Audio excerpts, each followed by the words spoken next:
ఓం శాంతి 11/2/2025 మధురమైన పిల్లలు, మిమ్మల్ని భగవంతుడు చదివిస్తున్నారు.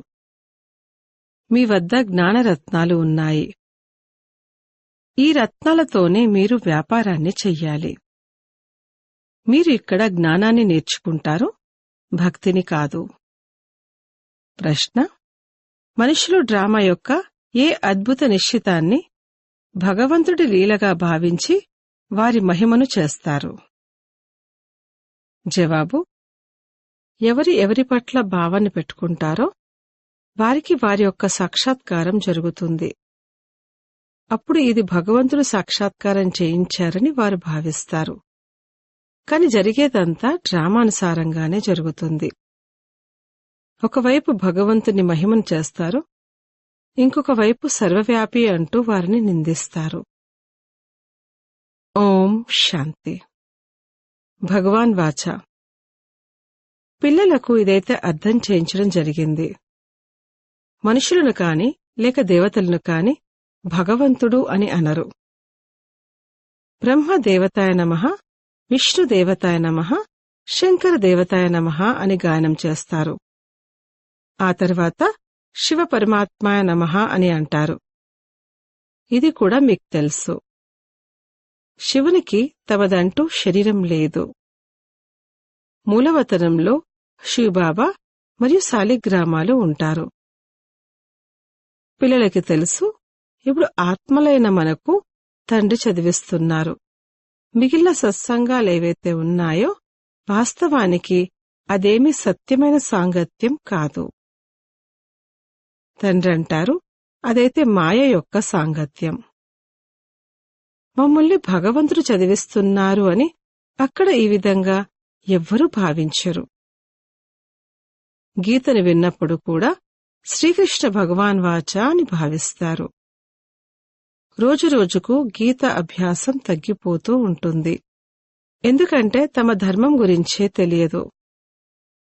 శ్రీకృష్ణుని పట్ల అందరికీ ప్రేమ ఉంది. శ్రీకృష్ణుణ్ణి ఊయల్లో ఊపుతారు. మేము ఎవరిని ఊపుతున్నాము అని ఇప్పుడు మీరు అర్థం చేసుకుంటారు. పిల్లలను ఊయల్లో ఊపడం జరుగుతుంది. తండ్రినైతే ఊపలేరు. మీరు శివబాబాను ఊయల్లో ఊపుతారా? వారు చిన్న బాలకునిగా అయితే అవ్వరు. పునర్జన్మల్లోకైతే రారు. వారైతే బిందువు. వారినేమి ఊపుతారు? శ్రీకృష్ణుడి సాక్షాత్కారం చాలా మందికి జరుగుతుంది. శ్రీకృష్ణుడి నోటిలోనైతే పూర్తి విశ్వం ఉంది. ఎందుకంటే వారు విశ్వానికి యజమానిగా అవుతారు. అంటే విశ్వం అనే వెన్న ఉంది. పరస్పరంలో వారు ఎవరైతే కోట్లాడుకుంటారో వారు కూడా సృష్టిరూపీ వెన్న కొరకు కోట్లాడుకుంటారు. మేము విజయం పొందాలని భావిస్తారు. శ్రీకృష్ణుడి నోటిలో వెన్న యొక్క గోళాన్ని చూపిస్తారు. ఈ విధంగా కూడా అనేక రకాల సాక్షాత్కారాలు జరుగుతాయి. కాని అర్థాన్ని ఏమీ కూడా తెలుసుకోరు. ఇక్కడ మీకు సాక్షాత్కారం యొక్క అర్థాన్ని అర్థం చేయించడం జరిగింది. మనుషులు మాకు భగవంతుడే సాక్షాత్కారం చేయిస్తారు అని భావిస్తారు. ఇది కూడా తండ్రి అర్థం చేయిస్తారు. ఎవరినైతే స్మృతి చేస్తారో, ఉదాహరణకు ఎవరైనా శ్రీకృష్ణుణ్ణి నవవిధ భక్తి చేసినట్లయితే అల్పకాలికంగా వారి మనోకామనలు పూర్తవుతాయి. ఇది కూడా డ్రామాలో నిశ్చితమై ఉంది. అంతేకాని భగవంతుడే సాక్షాత్కారం చేయించారు అని అనరు. ఎవరు ఎవరిని ఏ భావనతో పూజిస్తారో వారికి వారి యొక్క సాక్షాత్కారం జరుగుతుంది. ఇది డ్రామాలో నిశ్చితమై ఉంది. భగవంతుడు సాక్షాత్కారం చేయిస్తారు అని ఈ విధంగా వారి మహిమ చేయడం జరిగింది. ఒకవైపు ఇంతగా మహిమ కూడా చేస్తారు, ఇంకొక వైపు రాళ్లల్లో రప్పల్లో భగవంతుడు ఉన్నారని అంటారు. ఎంతటి అంధశ్రద్ధతో కూడిన భక్తిని చేస్తారు. వారు ఏమని భావిస్తారంటే శ్రీకృష్ణుడి సాక్షాత్కారం జరిగింది, ఇక శ్రీకృష్ణపురిలోకి మేం తప్పకుండా వెళ్తాము అని. కాని శ్రీకృష్ణపురి ఎక్కడి నుండొచ్చింది? ఈ రహస్యాలన్నీ తండ్రి పిల్లలైన మీకు ఇప్పుడు అర్థం చేయిస్తారు. శ్రీకృష్ణపురి యొక్క స్థాపన జరుగుతోంది. ఇది కంసపురి. కంసుడు, అకాసురుడు, బకాసురుడు, కుంభకర్ణుడు, రావణుడు ఇవన్నీ అసురుల పేర్లు. శాస్త్రాల్లో ఏమేమి కూర్చొని రాశారు? ఇది కూడా అర్థం చేయించాలి. గురువులు 2 రకాల వారు ఉన్నారు. ఒకరు భక్తి మార్గపు గురువులు, వారు భక్తిని నేర్పిస్తారు. ఈ తండ్రైతే జ్ఞానసాగరుడు. వీరిని సద్గురువు అని అంటారు. వీరు ఎప్పుడూ భక్తిని నేర్పించరు, జ్ఞానాన్నే నేర్పిస్తారు. మనుషులైతే భక్తిలో ఎంతగా సంతోషిస్తారు, తాళాలు వాయిస్తారు. బనారస్లో మీరు చూస్తే దేవతలందరి యొక్క మందిరాలను తయారు చేశారు. ఇవన్నీ భక్తి మార్గానికి సంబంధించిన దుకాణాలు, భక్తి యొక్క వ్యాపారము. పిల్లలైన మీ వ్యాపారము జ్ఞానరత్నాలకు సంబంధించింది. దీన్ని కూడా వ్యాపారము అని అంటారు. తండ్రి కూడా రత్నాల వ్యాపారియే. ఈ రత్నాలు ఏమిటి అనేది మీరు అర్థం చేసుకుంటారు. ఈ విషయాలను ఎవరైతే కల్పపూర్వం అర్థం చేసుకున్నారో వారే అర్థం చేసుకుంటారు. ఇతరులు అర్థమే చేసుకోలేరు. పెద్ద పెద్ద వారు ఎవరైతే ఉన్నారో వారు చివర్లో వచ్చి అర్థం చేసుకుంటారు. కన్వర్ట్ అనగా బదిలీ కూడా అయ్యారు కదా. జనక మహారాజు కథ ఒకటి వినిపిస్తారు. జనకుడు మళ్లీ అనుజనకునిగా అయ్యారు. ఏ విధంగానైతే ఎవరిదైనా శ్రీకృష్ణ అని పేరు ఉంటే మీరు దైవీ శ్రీకృష్ణుడిగా అవుతారు అని అంటారు. ఆ సర్వగుణ సంపన్నుడైన శ్రీకృష్ణుడు ఎక్కడా? వీరు ఎక్కడా? ఎవరిదైనా లక్ష్మి అన్న పేరుంటుంది. ఆమె ఈ లక్ష్మీనారాయణల ఎదురుగా వెళ్లి మహిమ చేస్తారు. వీరిలో మరియు నాలో తేడా ఎందుకు ఉంది అన్నదైతే అర్థం చేసుకోరు. ఇప్పుడు పిల్లలైన మీకు ఈ సృష్టి చక్రం ఎలా తిరుగుతుంది అన్న జ్ఞానం లభించింది. మీరే 84 జన్మలు తీసుకుంటారు. ఈ చక్రము అనేకసార్లు తిరుగుతూ వచ్చింది. ఇది ఎప్పటికీ ఆగిపోదు. మీరు ఈ నాటకంలోని పాత్రధారులు. మేము ఈ నాటకంలో పాత్రను అభినయించడానికొచ్చాము అని మనుషులు ఇంతైతే తప్పకుండా అర్థం చేసుకుంటారు. కాని డ్రామా యొక్క ఆది మధ్యాంతాల గురించి తెలియదు. పిల్లలైన మీకు తెలుసు, ఆత్మలైన మేము నివసించే స్థానము అన్నింటికన్నా అతీతమైనది. అక్కడ సూర్యచంద్రాదుల ప్రకాశం కూడా ఉండదు. ఇవన్నీ అర్థం చేసుకునే పిల్లలు కూడా ఎక్కువగా సాధారణమైన వారు, పేదవారే అవుతారు. ఎందుకంటే భారతే అన్నింటికన్నా షౌకారుగా ఉండేది. ఇప్పుడు భారతే అన్నింటికన్నా నిరుపేదగా అయిపోయింది. మొత్తం ఆటంతా భారత్కు సంబంధించిందే. భారత్ వంటి పావనఖండము ఇంకొకటి ఉండదు. పావన ప్రపంచంలో పావనఖండం ఉంటుంది. ఇతర ఖండాలేవి అక్కడ ఉండవు. బాబా అర్థం చేయించారు, ఈ ప్రపంచమంతా ఒక అనంతమైన ద్వీపం. ఏ విధంగా లంక ఒక ద్వీపం. రావణుడు లంకలో ఉన్నట్లుగా చూపిస్తారు. ఇప్పుడు మీరు అర్థం చేసుకుంటారు, రావణ రాజ్యం మొత్తం ఈ అనంతమైన లంకపై ఉంది. ఈ సృష్టి అంతా సముద్రంపై నిలబడి ఉంది. ఇది ద్వీపము. దీనిపై రావణ రాజ్యం ఉంది. ఈ సీతలందరూ రావణుడి జైలులో ఉన్నారు. వారైతే హద్దుల్లోని కథలను తయారు చేశారు. కాని ఇదంతా అనంతమైన విషయం. ఇది అనంతమైన నాటకం. ఇందులోనే మళ్లీ చిన్న చిన్న నాటకాలను కూర్చుని తయారు చేశారు.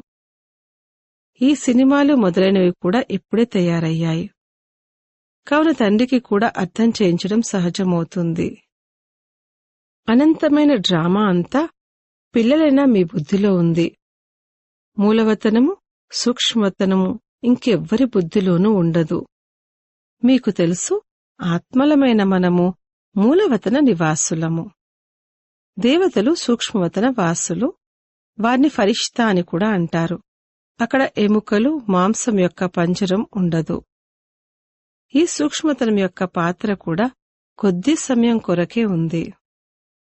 ఇప్పుడు మీరు వస్తూ వెళ్తూ ఉంటారు. ఆ తర్వాత ఇంకెప్పుడు వెళ్లరు. ఆత్మలైన మీరు మూలవతనం నుండి వచ్చేటప్పుడు సూక్ష్మతనం మీదుగా రారు, నేరుగా వస్తారు. ఇప్పుడు సూక్ష్మతనం మీదుగా వెళ్తారు. ఇప్పుడు సూక్ష్మతనం యొక్క పాత్ర ఉంది. ఈ రహస్యాలన్నీ పిల్లలకు అర్థం చేస్తారు. నేను ఆత్మలకు అర్థం చేస్తున్నాను అని తండ్రికి తెలుసు. సాధువులు, సన్యాసులు మొదలైన వారెవ్వరికీ కూడా ఈ విషయాల గురించి తెలియదు. వారెప్పుడూ ఇటువంటి మాటలు మాట్లాడలేరు. తండ్రియే పిల్లలతో మాట్లాడుతారు. ఇంద్రియాలు లేకుండానైతే మాట్లాడలేరు. వారంటారు, నేను ఈ శరీరం యొక్క ఆధారాన్ని తీసుకొని పిల్లలైన మిమ్మల్ని చదివిస్తాను. ఆత్మలైన మీ దృష్టి కూడా తండ్రి వైపుకు వెళ్తుంది. ఇవన్నీ కొత్త విషయాలు. నిరాకారుడైన తండ్రి, వారి పేరు శివబాబా. ఆత్మలైన మీ పేరైతే ఆత్మనే. మీ శరీరాల పేర్లు మారుతాయి. మనుషులంటారు, పరమాత్మ నామరూపాలకి అతీతుడు అని. కాని వారి పేరైతే శివ అనే అంటారు కదా. శివుని యొక్క పూజను కూడా చేస్తారు. ఒకటి అనుకుంటారు, ఇంకొకటి చేస్తారు. ఇప్పుడు మీరు తండ్రి యొక్క నామరూప దేశ కాలాల గురించి కూడా అర్థం చేసుకున్నారు. మీకు తెలుసు, ఏ వస్తువు కూడా నామరూపాలు లేకుండా ఉండదు. ఇది కూడా చాలా లోతుగా అర్థం చేసుకోవలసిన విషయం.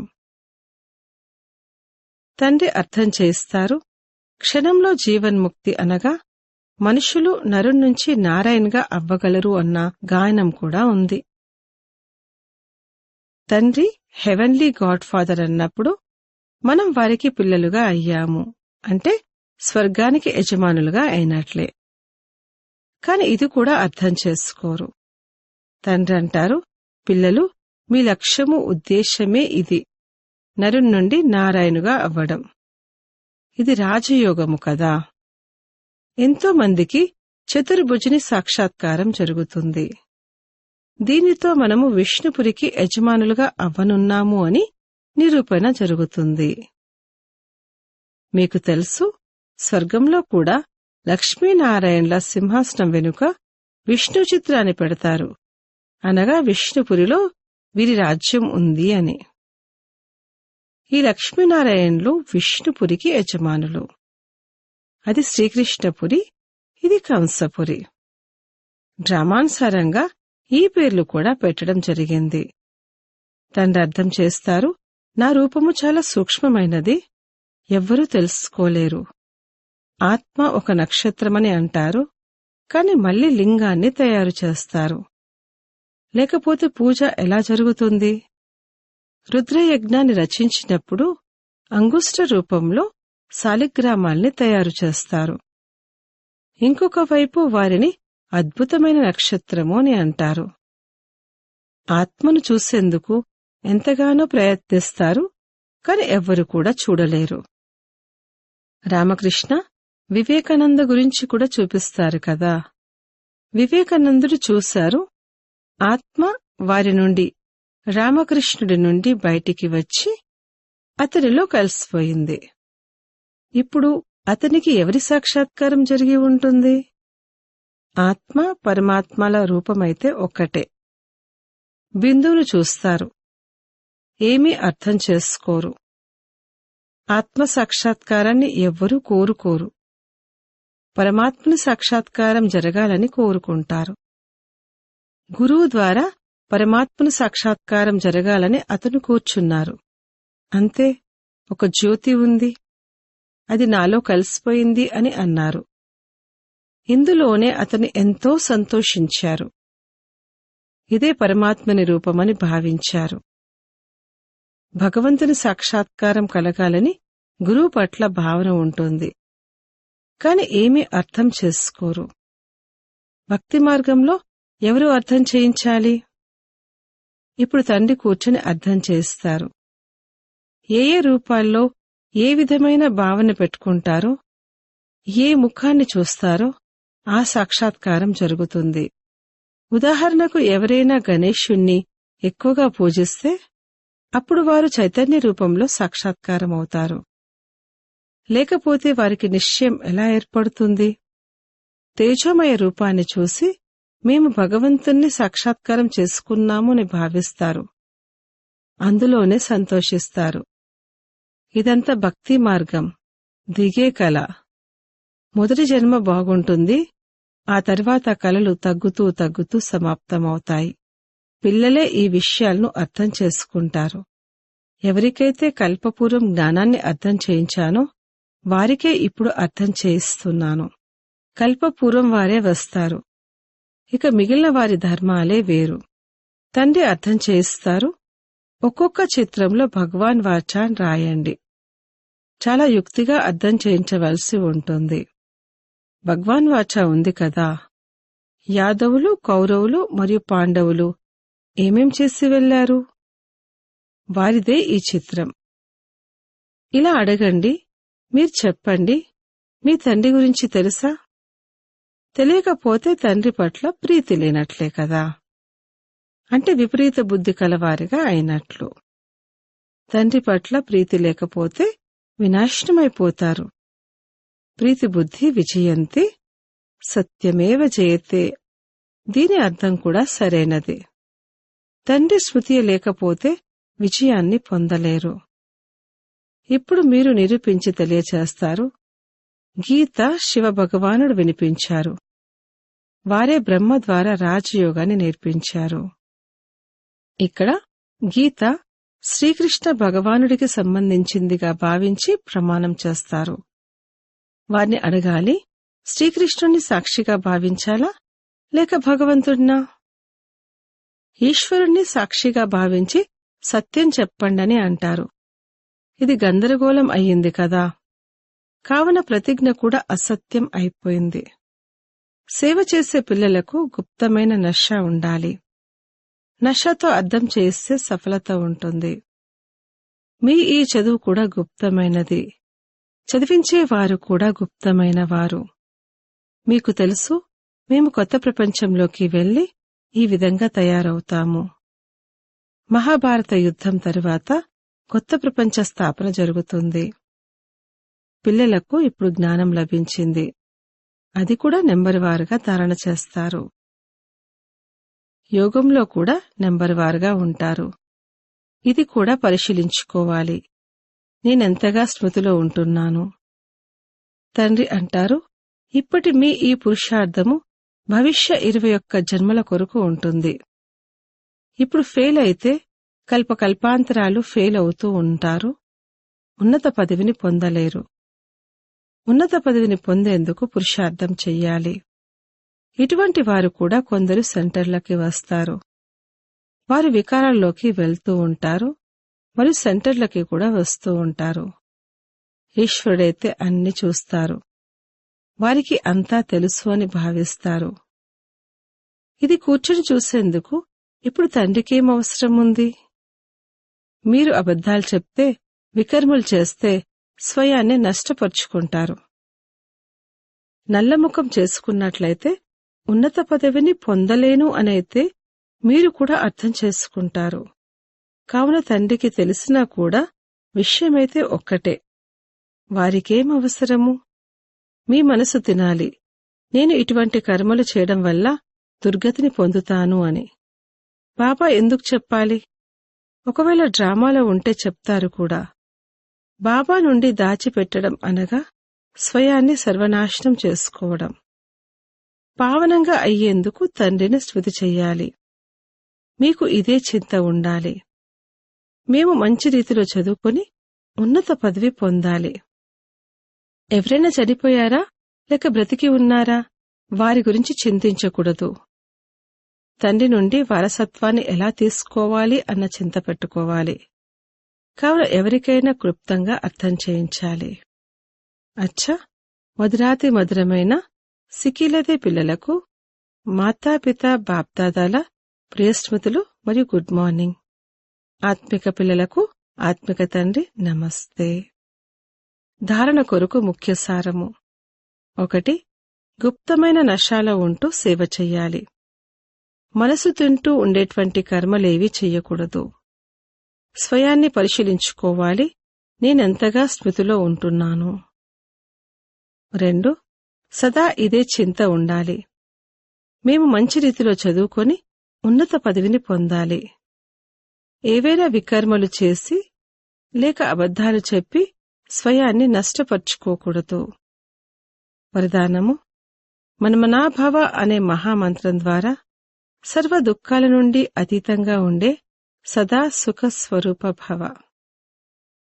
ఎప్పుడైనా ఏ రకమైన దుఃఖం వచ్చినా మంత్రాన్ని తీసుకోండి, దానితో దుఃఖం పారిపోతుంది. స్వప్నంలో కూడా ఏమాత్రమూ దుఃఖం అనుభవం అవ్వకూడదు. తనువు అనారోగ్యంతో ఉన్నా, ధనం కింద మీద అయినా, ఏమి జరిగినా కాని దుఃఖపు అల లోపలికి రాకూడదు. ఏ విధంగా సాగరంలో అలలు వస్తాయి మరి వెళ్లిపోతాయి, కాని ఎవరికైతే ఆ అలల్లో తేలియాడడం వస్తుందో వారు అందులో సుఖాన్ని అనుభవం చేస్తారు. అలను జంప్ చేసి ఎలా దాటేస్తారంటే ఆట ఆడుతున్నట్లుగా ఉంటారు. కావున సాగర్ని పిల్లలైన మీరు సుఖస్వరూపులు, దుఃఖపు అల కూడా రాకూడదు. స్లోగన్. ప్రతి సంకల్పంలో దృఢత యొక్క విశేషతను ప్రాక్టికల్లోకి తీసుకురండి, అప్పుడు ప్రత్యక్షత జరుగుతుంది. అవ్యక్త సూచనలు. ఏకాంత ప్రియులుగా అవ్వండి. ఏకతను మరియు ఏకాగ్రతను అలవర్చుకోండి. స్వ ఉన్నతిలో, సేవా ఉన్నతిలో ఒకరు చెప్పారు, ఇంకొకరు హాజీ అన్నారు. ఇలా సదా ఏకత మరియు దృఢతతో ముందుకు వెళ్తూ ఉండండి. ఏ విధంగానైతే దాదీల ఏకత మరియు దృఢతతో కూడిన సంఘటన పక్కాగా ఉందో, అలా ఆది సేవా రత్నాల సంఘటన పక్కాగా ఉండాలి.